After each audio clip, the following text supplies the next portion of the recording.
we're looking at page objects. Page objects are old. It's outdated. We can extend page objects to be better. Hit it.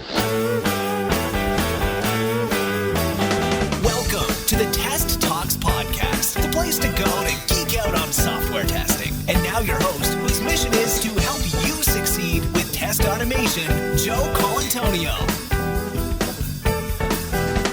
Hey, welcome to another episode of Test Talks, a podcast dedicated to all things test automation related. I'm your host, Joe, from joecolantonio.com. And today we're going to be speaking with Peter Kim about how to build automation frameworks that scale. But first, let's hear it for our awesome sponsor, Sauce Labs. Today's episode is sponsored by Sauce Labs. Sauce Labs makes test automation awesome. Sauce's cloud-based Selenium grid helps developers test web and mobile apps across more than 400 browser and OS platforms. Sauce also supports Appium and popular JavaScript unit testing frameworks and integrates with all the top programming languages, test frameworks, and CI systems. With built-in video recording, debugging tools, and secure tunneling for firewall testing, Sauce helps you ship better software faster. Sign up at saucelabs.com with promo code TestTalks14 and get 20 hours of automated testing for free. So with more and more companies making the shift left in their development process, there's an increased pressure on development teams to be able to run their automated tests quickly and reliably. Peter Kim shares with us some of his modern automation approaches that allows his team to quickly scale their test coverage against rapidly changing applications with minimal refactoring and code changes to the test scripts. In this episode, you'll discover the secret to building automation frameworks that scale. Check it out. Hey, Peter. Welcome to Test Talks. How you doing, Joe? It's good to be on Test Talks. Awesome. It's great to finally have you on the show. But before we get into it, can you just tell us a little bit more about yourself? Sure. My name is Peter Kim. And about 10 years ago, after I graduated, my first job was working on a air traffic control system, working for IBM and Lockheed Martin. I was a software developer working on firmware. Slowly graduated to writing more UI intensive code. But my first entry into the world of QA was we had a $4 billion air traffic control system that got deployed into Taiwan. And at the start of the 720-hour reliability stability test, our client, a veteran air traffic controller for Taiwan, in the first 5 minutes, he proceeded to crash the complete system. And that was my first awareness about the importance of quality. And so that kind of leads me now. In the past 5 years, I was involved in many startups. And one of the things where I noticed that gravitated me toward quality was there really wasn't a real good, precise way to drive efficiency technically through the quality side of it. And I really liked that challenge. And ever since 2008, I stuck with QA. Awesome. And what I love about this story is you were a developer and then you came over to QA. So I really want to focus in on your perspective then from, as a developer, how can we make our automation frameworks better, make them more scalable? So what is an application-based model framework, I guess, is one of the first questions we should get out there. Great. I'm glad you asked that question because, interestingly, I used to call that a model-based framework. And one of my good colleagues told me, hey, that terminology is already used. So we quickly just called it application model-based framework. And what that means was that back in 2009, 2008, I was working on a contract with the FCC, and they were using this really high-powered automation tool. However, this high-powered automation tool simply didn't scale, meaning that the core QA team, they were spending more time babysitting and refactoring existing tests that failed whenever there was a new release. So one of the things that I noticed quickly was, this tool is too static. It's not dynamic enough. And the primary reason was the programming language that was used for this product wouldn't allow or support for dynamic, robust, automated test scripts. So once we overcame the hurdle of extending that proprietary programming language to write really well object-oriented design, once we figured out a hack to allow us to write those type of programs, just like you would do with Java or Ruby. We were able to write a framework where, hey, if we can write a really good descriptive definition of how this page works, what belongs on this page, how this form is supposed to accept data, how you submit this form, and what do I expect in return. If we could figure out a good, proper way to make those type of commands and assertions using a simple format like XML, then we should be able to generate that really well-defined language. I'm kind of hinting at the word domain-specific language, Yep. where in the world of Ruby, back in 2008, when Ruby was slowly becoming more and more popular, one of the things about Ruby was that you can take a static file and Ruby can convert it into executable code. So the joke would be, oh my goodness, I'm so tired. I just wrote 100,000 lines of code this morning. And of course, you didn't. You just wrote all these data descriptions and templates, and you had Ruby code, which converted it into 100,000 lines of code. And so using that precept, why can't we do that with this automation tool? We should be able to do it the same thing. And so we proceeded to write this domain-specific language, which basically is a superset of what everyone knows in the Selenium world as page objects or page components, which is how do I define what a page looks like, all the elements on this page, what type of element is this page, and then of course you have to start coding what are the main methods or functions that this page object requires, such as logging in. You would write, the page objects for logging in, the page objects for the home page. So back in 2008, we had without even knowing it, we defined page objects, but I think we made it even more powerful than how page objects are still currently being used in the open community, especially the Selenium community. We wrote basically the ability to assert and define what's on a page, how each individual page should be found, which is your page objects that you have now. But we even define relationships such as this button is only enabled when the user types into field ABC. This select list has the value Maryland, should display only the communities for Maryland. So those relationships quickly allowed us to make it a requirement-driven page object, so to speak, where you can have relationships based on visibility, when is it enabled, this object, such as a text field, can only accept data which matches this regular expression.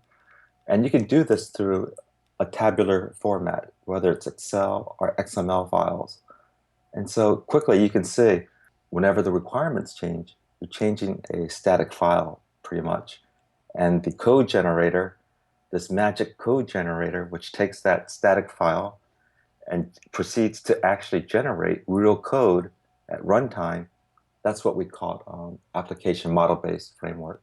And we found a really great tool in the last year and a half where it didn't really box us in to use automation statically as the product demanded.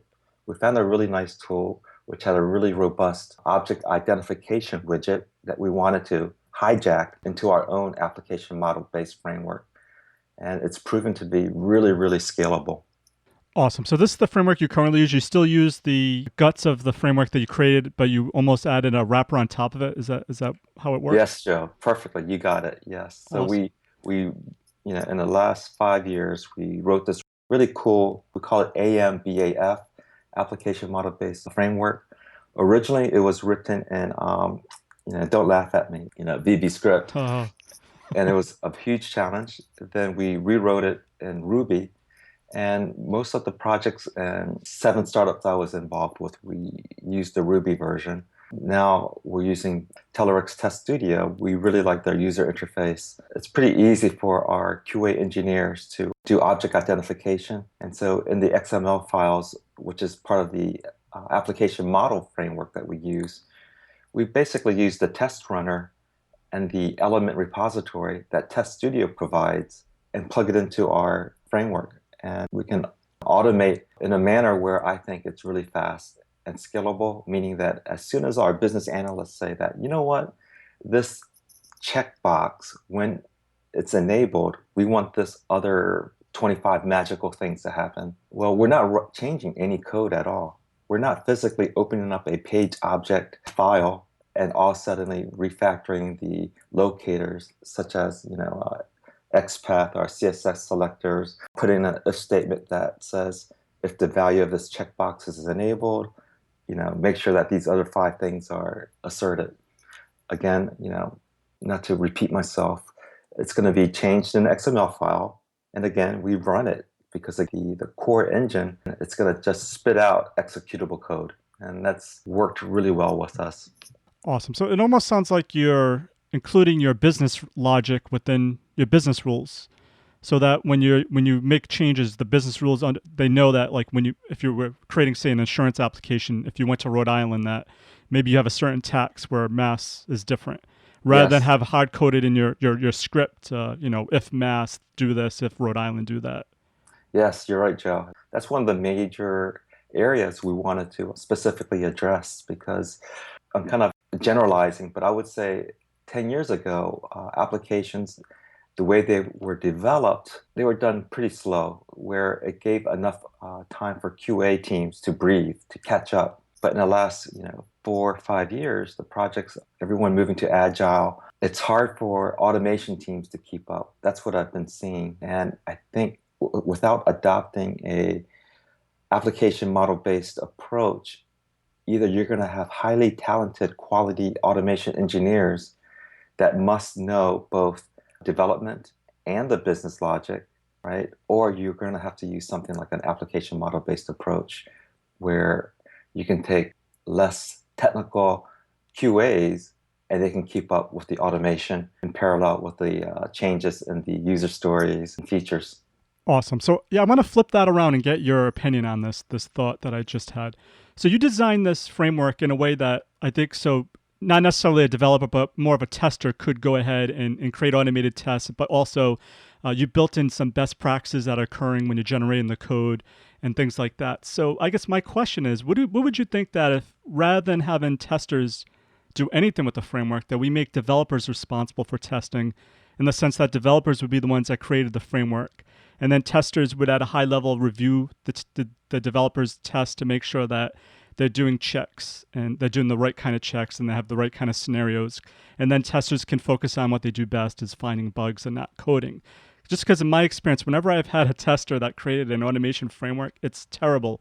Not because the testers are bad, it's just that they're not developers, and that's fine.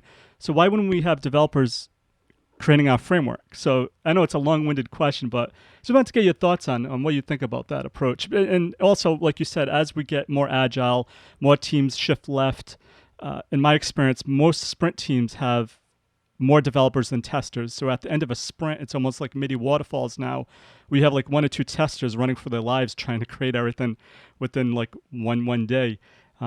Whereas if we had developers responsible for testing, or a majority of testing, the testers wouldn't be caught in that situation. There's fewer testers, I find, that are able to do anything with automation as opposed to development. So that's my long-winded question. What are your thoughts on that? Wow. First, I want to say that really is a very, very controversial question you're asking. Yeah. And another one is, that's a question that I think a lot of folks are afraid to answer. Right. And at the same time, you shed a lot of reality, what's really going on. The reality of how come automation is horrible, or how come automation is not keeping up, or maybe why automation is successful. And a lot of it has to do with the question you just asked. I kind of want to answer that in steps. Sure. Where originally, when I was a developer, I'll be honest, with the mindset as a developer, fresh out of school, and with my being proud, being an IBMer and working at Lockheed, I really felt like developers knew much more than QA. And what I mean by that is, A, we know the technology, we know what's being actually written, and you kind of believe the false sense that since you wrote the code, that you know how the application works better than your QA counterparts. But given that example that I gave earlier about the air traffic control system I worked on, I quickly learned that you can be a great coder, but maybe not a great tester. So I know that a lot of QAs use this when they talk to developers, especially when there's controversy, such as your question, where I do believe now that developers are better at writing code. They're aware of all the best practices in writing programs, software design patterns, writing loosely coupled code. Whereas QA, they're not really equipped to learn those type of technical skills on writing good programs. But at the same time, software developers, they lack the experience and the instincts that QA engineers have, where, hey, let's try a negative altitude. That's what was used to crash the system. Or let's use these special characters. Let's use encoded URL strings. So developers, they're good at writing code, but they're not good at testing. And I believe that. And if you're a software developer, you should believe that too. Because if you don't, you just have to basically turn on the news. There's always security issues all the time. And a lot of those are through the UI sometimes, which means that no matter how great a software developer you are, there's so many things you have to be aware of, such as how do I write really good secure code? Well, compare that to a QA engineer who's trained specifically for security testing. So I think hopefully developers are aware that although they're great at writing code, when it comes to testing, let the pros do it. And that's kind of how I feel. But sharing those two insights, at the same time, I definitely believe that traditional QA testers, they should not be writing any automation frameworks, because writing and designing an automation framework, it is writing code. You do need to know best practices and have a background in designing a really good modular software design. And you can't do that if your background is QA. So, Peter, I definitely agree. But for some reason, I think, like you said at the beginning of your question, that this is a controversial topic. Why do you think it's so controversial still to this day, even though it makes complete sense to have developers writing your automation framework? The reason I was saying earlier that that's a very controversial question is a lot of the companies that I worked at as a consultant, and even some companies where I worked as a full-time employee, the QA team, they were tasked to come up and write this framework or extend a framework for a automation tool. And it just tells me that these companies, the upper management, they're in the dark. Whether it's the QA director or the QA managers, it just tells me that they're not equipped to realize that you can't have your QA team write an automation framework, because they're going to eventually spend more time fixing bugs, refactoring that framework rather than getting better test coverage. One of the companies I worked at, for 5 years, when I joined, they had an existing framework. And sadly, when I joined, I heard the same thing that you hear from any other long-staying QA manager or inexperienced QA manager. So if their QA lead says, for example, I'll just, hey, Mark, I have 4,000 automated tests. And guess what? They all pass. Right, yeah. Then the QA manager says, great, I'm going to write this in my report. Well, as a consultant, when you hear something like that, it's a big danger sign. So the first thing I did was look at the assertions, because that's what really correlates into functional coverage, right? You take your set of assertions, and basically that's how they say this test case or feature has been covered. Well, it turns out every test case had less than 5 assertions. Most of the assertions were statically driven, meaning that I expect to see the words, the string, hello, welcome to the system, something like that. And you realize, wait a minute, this test case that's been automated, the way they wrote the automation, it's always going to pass. So I still see that today, where for some reason, QA testers, not QA engineers who are able to write code, but QA testers, they seem to enjoy, by instinct, writing automated test cases that will always pass. Meaning that once you automate that test case, there's a 99% chance it's always going to pass. Then at the end of the year, you kind of want to scratch your head and say, this isn't giving me any value. wouldn't you want to have a test case that fails because it's so tight, but at the same time, you can recalibrate it so that you spend very little time to get that same test case to work again while bringing more value. So that's kind of what I kind of injected on this company I worked at in my 2 years there. And again, it paints a picture where, and I don't blame the QA engineers, it's more the QA directors, QA managers. They're the ones who are making decisions to say that, you know what, my team, they need to write a test framework. Okay, let's do it. And I think outside of the QA division, higher up, someone needs to say, we need a test framework. Let's get a bunch of developers to do this. Because when you talk about composition, loosely coupled systems, it's the development side of the house that are experts at that, not the QA side. So given that, I believe that the test framework should empower your traditional QA engineers to write tests easily, simply, and it should be a real powerful way to drive quality. And what I mean by that, and I love talking about this very same topic, kind of amazed to see test frameworks that are written where indirectly they're mimicking the actual APIs that are provided by that tool. The example is whenever I engage in the past a QA team that are looking for finding a real good automation framework that scales, I'll ask that QA team, all right, how many commands or of everything that you need to do with your browser, all the different things that you want to do, how many commands or how many actions do you think we need to be able to cover? What are the actions that we need to be able to automate? 10, 20, 30, 50?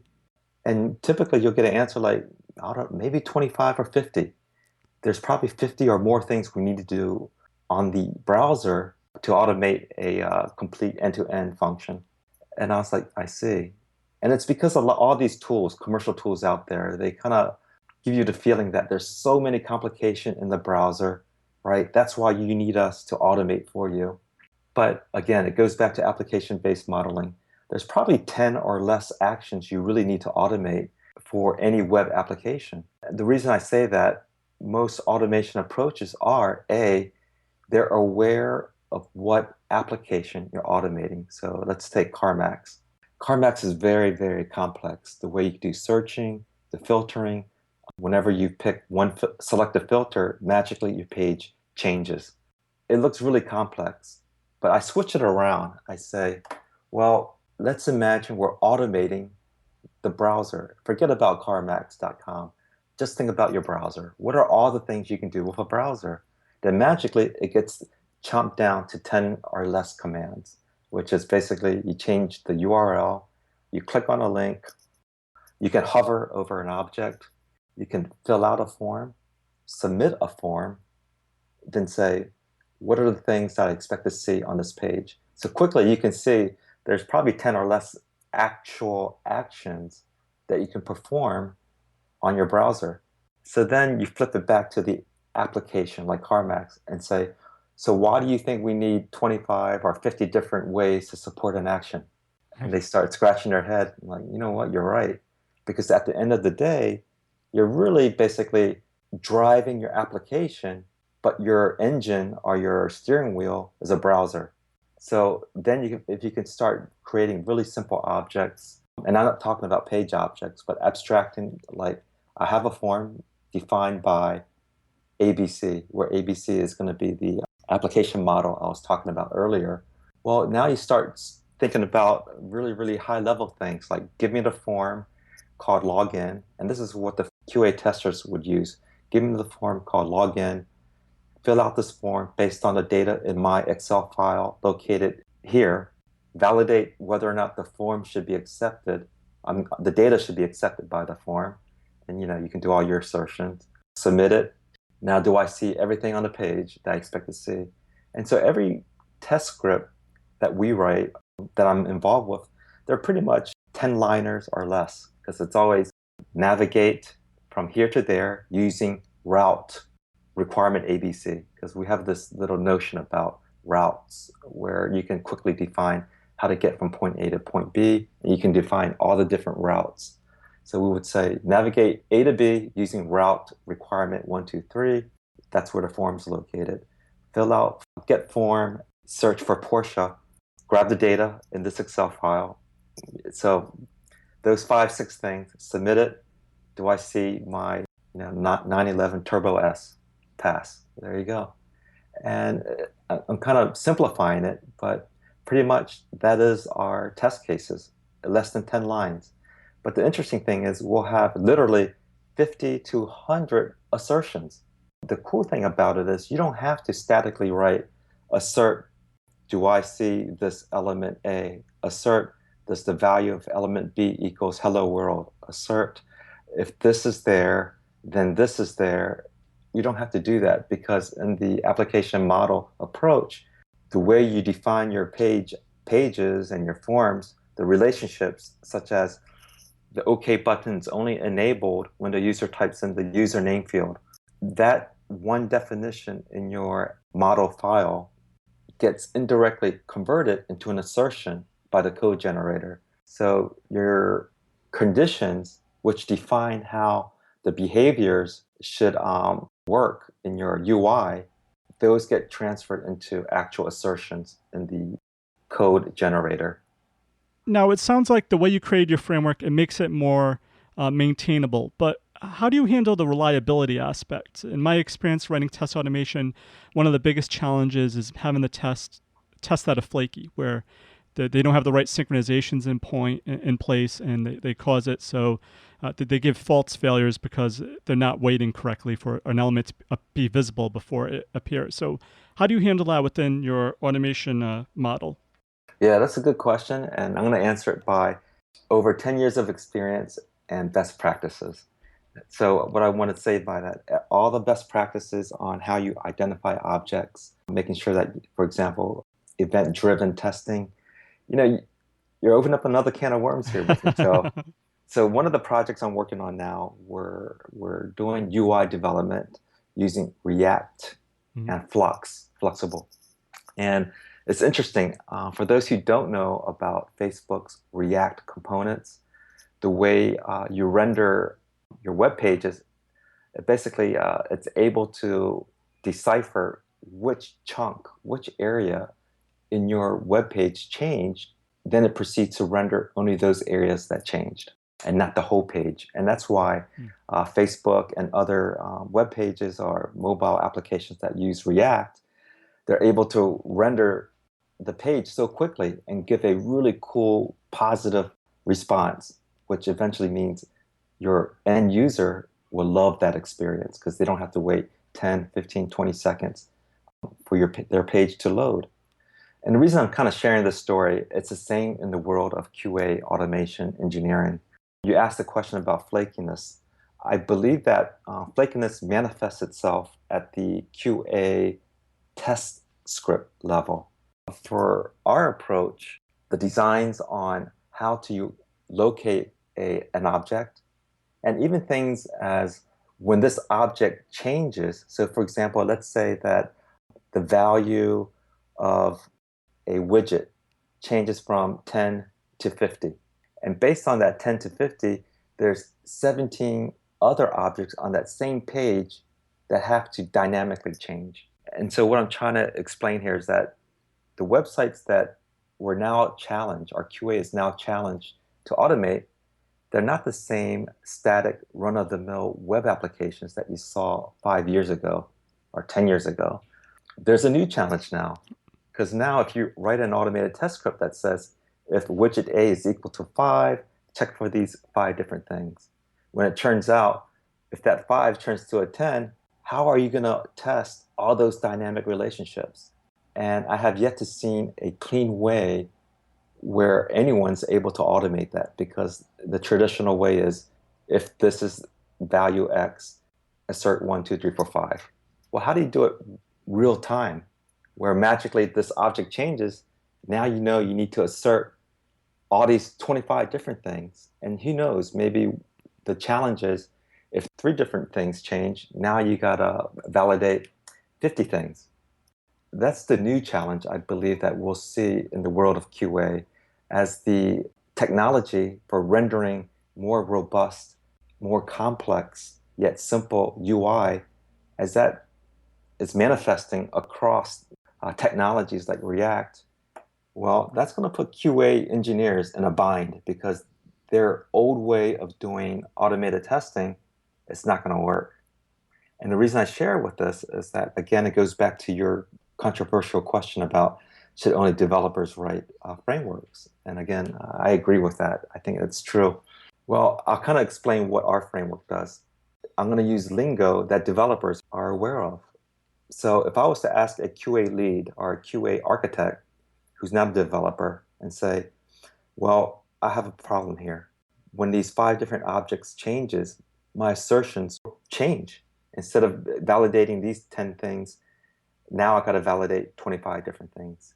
Then based on this other permutation, all my assertions magically have to be changed again. What can we do about it?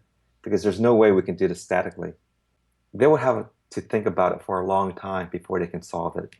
Well, if you ask the same question to a developer, they'll say, oh, there's a design called a visitor pattern. Oh, there's a thing called the observer pattern. We can easily do this. We can sync it up with one master singleton manager to sync up all the different relationships. And based on that, we'll use the visitor pattern to make sure that all the objects that need to be looked at, they're hit, and making sure that all the objects that need to do a self-assertion, we can use the observer pattern. Using these well-known best practices plugged into our framework prevents flakiness. And we have at the test side of the house, which is what the QA engineers see, they follow the same rules of flakiness, making assertions that say, let's not make an assertion based on objects being null, for example. So those best practices, we still support that at the test script side without using the word flakiness on the core engine side, since it is developers that wrote the framework. And I don't mean this in an insulting manner, but not QA engineers that wrote the framework. That's how we minimize flakiness. Awesome. I definitely agree with that approach. So most of my listeners, I've done a poll, mostly testers. So how can a tester learn more about patterns and models if they want to learn more about this approach? Yeah, I never met this guy. I had chatted with him, I think, at a conference once. So I would ask them to buy books written by Martin Fowler. And he wrote several books on design patterns. And also, if they want to go to the true core, they can just go to Amazon and buy the Gang of Four design patterns.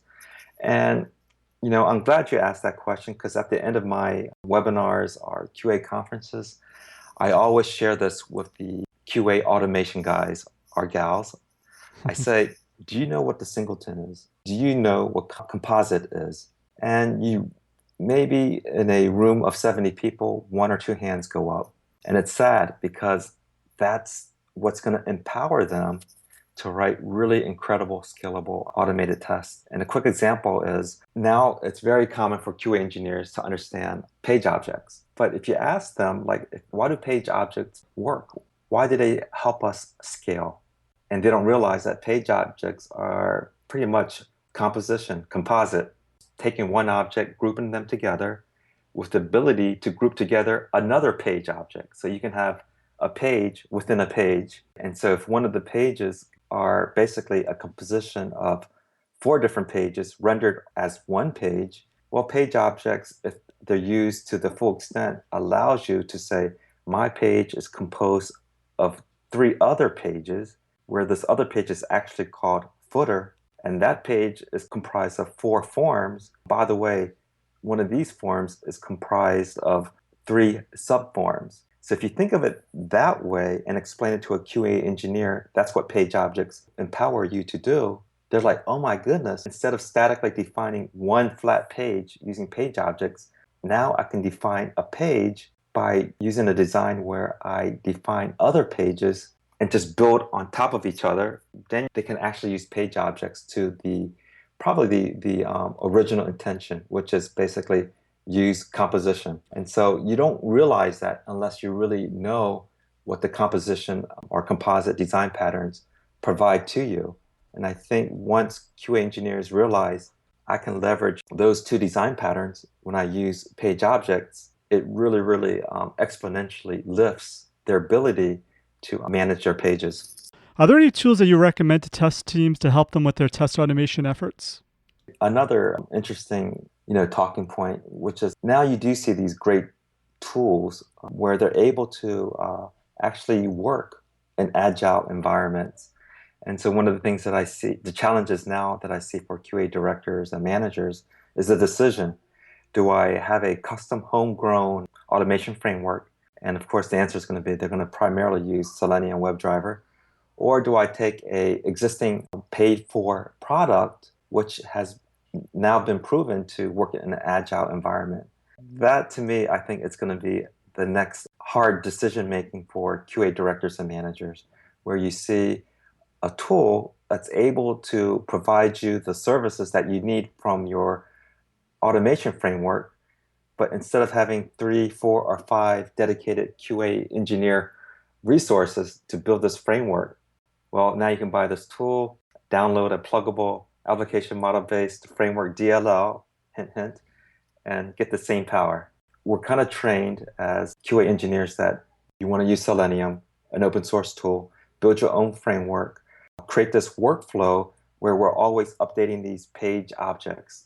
Whenever the requirements change the page objects, write the code or the necessary functions to submit that form, which again means a human being writing actual code on their computer, or using a paid-for tool that gives you 80% of the framework that most people have to write anyways in their custom framework, then spend just 20% of your team where you can just fill in the blanks using a more systematic application model-based approach.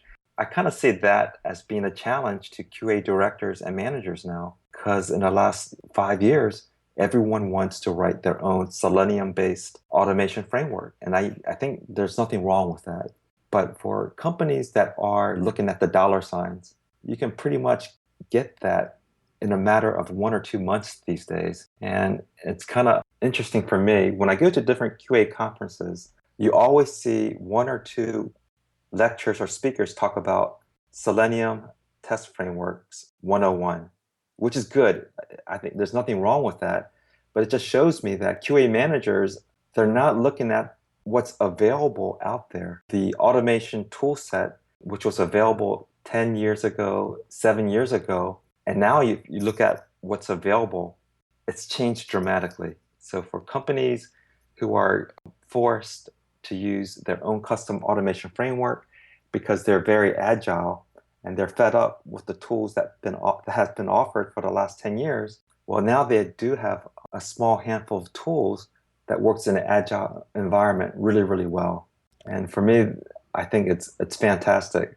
But on the flip side, it just means that the QA directors and managers, now they have the difficult decision on, well, if I buy this really robust automation tool, this product, 80% of the work that my staff was planned to create, well, they don't need to do that anymore. So what does it mean for their own internal workflow and QA resources? I think that's going to be really controversial and interesting to see the mindset of QA management on how to deal with those type of decision making. Yeah, I completely agree. It's one of my pet peeves. I think sometimes testers are obsessed with creating their own custom automation framework. They're almost like, I want to learn Java, so I'm going to create an automation framework to learn it. And I see it also with open source solutions. Like people testing REST services, they'll create hundreds and hundreds of lines of code when they could just use like an open source library like Rest Assured. For some reason, there's so much resistance to using things that are already there. I don't know why we keep trying to reinvent the wheel over and over again. If there's something that's already there that works, why aren't we reusing it? It's almost like we always have to make our own custom thingamajig just because I don't know. It drives me nuts. But I definitely agree. Yeah, and I know we're running out of time, but the quick answer to that one, because I feel the same sentiment. I totally agree with you on that. And I had the same exact experience that you just shared, by the way.